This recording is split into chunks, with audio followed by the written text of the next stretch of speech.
말씀 읽는 하루에 오신 제일가족 모두를 주님의 이름으로 사랑하고 축복합니다.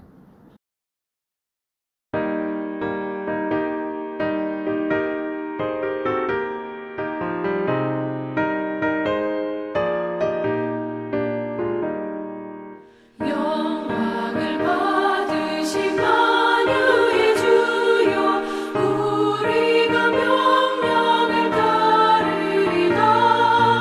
베푸신 은혜를 감사히 알고 진실한 마음으로 섬기겠네. 구주의 은혜 주시는 대로 영원히 받들어 섬기겠네. 찬송하겠네 찬송하겠네. 생명을 주시는 구주로다. 구주를 높이고 잘 공경하여 온유한 마음으로 섬기리다. 주 예수 안에서 즐거워하며 충성을 다하여 섬기겠네. 구주의 은혜 주시는 대로 영원히 받들어 섬기겠네. 찬송하겠네 찬송하겠네. 생명을 주시는 구주로다.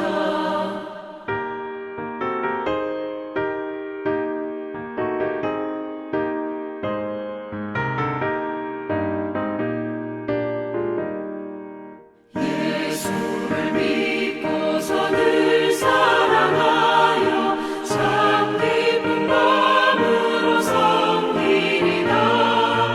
온 마음을 드리고 늘 순종하며 구주를 영원히 섬기겠네.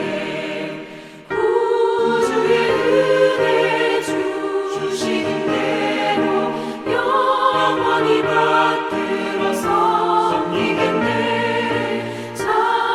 찬송하겠네 찬송하겠네. 생명을 주시는 구주로다.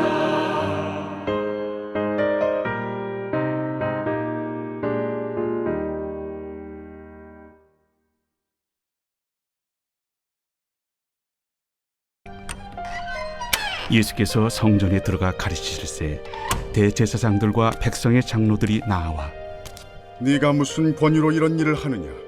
또 누가 이 권위를 주었느냐? 나도 한 말을 너에게 물으리니 너희가 대답하면 나도 무슨 권위로 이런 일을 하는지 이르리라. 요한의 세례가 어디로부터 왔느냐? 하늘로부터냐 사람으로부터냐? 그들이 서로 의논하여 이르되 만일 하늘로부터라 하면 어찌하여 그를 믿지 아니하였느냐 할 것이요. 만일 사람으로부터라 하면 모든 사람이 요한을 선지자로 여기니 백성이 무섭다. 우리가 알지 못하노라. 나도 무슨 권위로 이런 일을 하는지 너희에게 이르지 아니하리라. 그러나 너희 생각에는 어떠하냐? 어떤 사람에게 두 아들이 있는데 맏아들에게 가서 이르되 예 오늘 포도원에 가서 일하라 하니 대답하여 이르되 아버지 가겠나이다 하더니 가지 아니하고 둘째 아들에게 가서 또 그와 같이 말하니 대답하여 이르되 실소이다 하였다가 그 후에 뉘우치고 갔으니 그 둘 중에 누가 아버지의 뜻대로 하였느냐? 둘째 아들이니이다.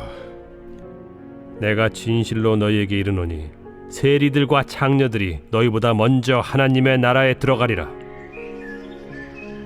요한이 의의 도로 너희에게 왔거늘 너희는 그를 믿지 아니하였으되 세리와 창녀는 믿었으며 너희는 이것을 보고도 끝내 뉘우쳐 믿지 아니하였도다.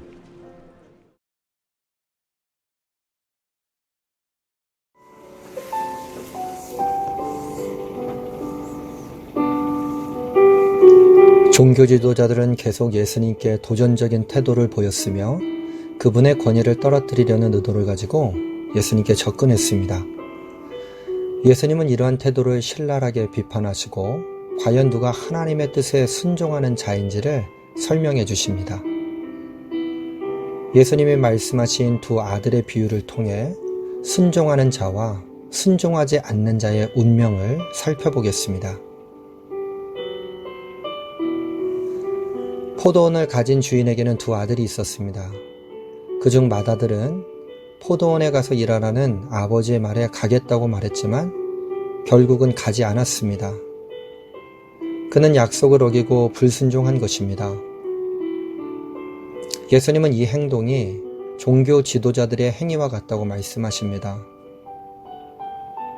그들은 하나님의 율법을 가르치며 자신들이 율법에 순종하고 있다고 생각했지만 실제로 그들은 전혀 다른 삶을 살고 있었습니다. 그들은 하나님이 보내신 예수님을 배척하고 반대했으며 마지막까지 자신들의 행위를 돌이키지 않았습니다. 그 결과 그들은 하나님 나라에 들어갈 수 없게 되었습니다. 그런데 우리에게도 예수님이 지적하신 맏아들과 같은 모습이 많이 있습니다. 우리는 하나님의 말씀이 옳다고 생각하고 입으로는 순종을 약속하지만 정작 실제 삶에서는 생각대로 살지 못합니다. 말씀에 순종하기 위해 깨어 있어야 하는 삶을 부담스러워하거나 불편해하며 불순종하는 자신을 합리화하며 살아갑니다. 그러나 예수님은 우리의 입술의 고백만을 원하시는 분이 아니란 점을 알아야 합니다. 예수님은 입으로만 주님을 부르는 자가 하나님 나라에 들어가는 것이 아니라 오직 하나님의 뜻대로 행하는 사람이 들어가는 것이라고 말씀하셨습니다. 그러므로 우리는 좀 더 치열하게 하나님의 말씀을 적용하며 실천해야 합니다. 우리가 말씀대로 실천하는 정도가 하나님을 향한 사랑의 정도입니다.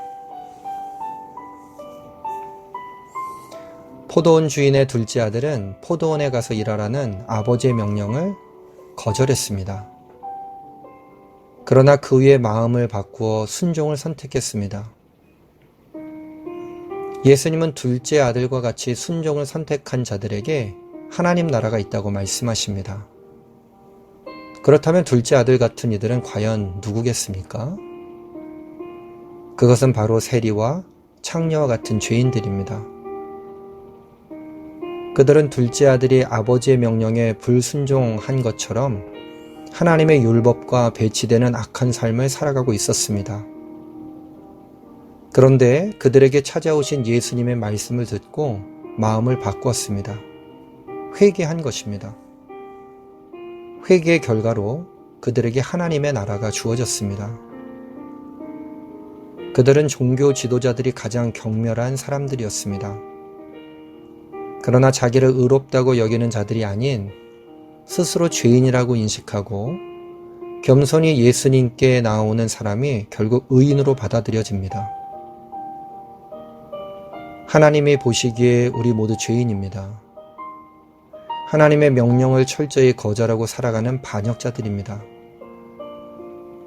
그러므로 역시 둘째 아들이 자신의 불순종을 돌이킨 것처럼 하나님과 상관없이 교만하게 살았던 죄악을 회개해야 합니다. 그렇게 회개하는 자에게는 하나님이 약속하신 구원이 주어질 것입니다. 예수님은 세리와 창녀와 같은 죄인들의 친구가 되어주신 것처럼 우리가 회개하면 우리의 친구가 되어주실 것입니다. 그리고 우리를 죄에서 깨끗하게 하시며 의로운 삶으로 인도해 주실 것입니다.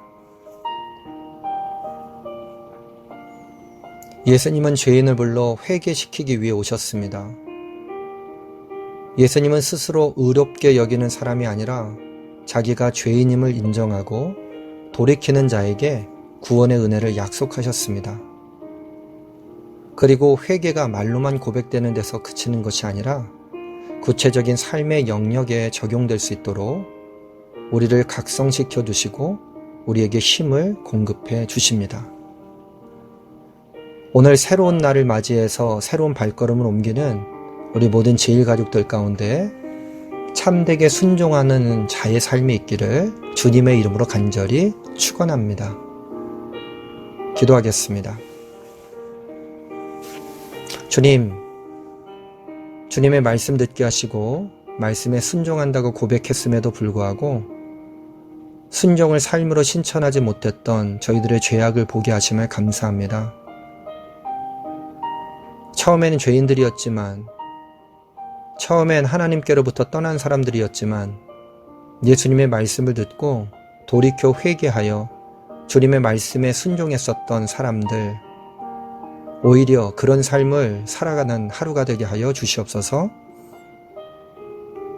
스스로 의롭게 여기는 사람이 아니라 죄인임을 인정하며 돌이키는 자에게 구원의 은혜를 약속하신 예수님의 뜻을 붙잡게 하여 주시고, 말로만 회개하는 것이 아니라 구체적인 우리의 삶의 영역에서 주님께서 주셨던 그 말씀을 적용하며 깨우치며 나를 변화시키고 이 세상을 변화시킬 수 있는 믿음의 사람들, 참되게 순종하는 사람들 되게 하여 주시옵소서. 오늘 주님께 나아가 말씀 듣는 주님의 자녀들을 주님께서 기뻐하시고 은혜를 베풀어 주시기를 소망하옵고, 주님의 눈동자와 같이 지켜주실 주님의 큰 사랑에 의지하며 예수 그리스도의 이름으로 기도합니다. 아멘.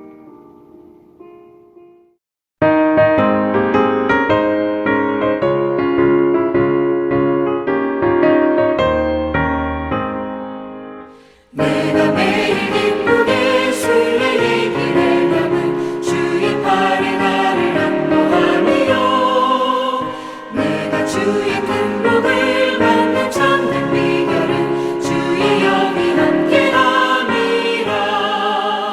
성령이 계시네, 할렐루야 함께하시네. 좁은 길을 걸으며 기뻐하는 것 주의 영이 함께함이라. 저는 죄에 빠져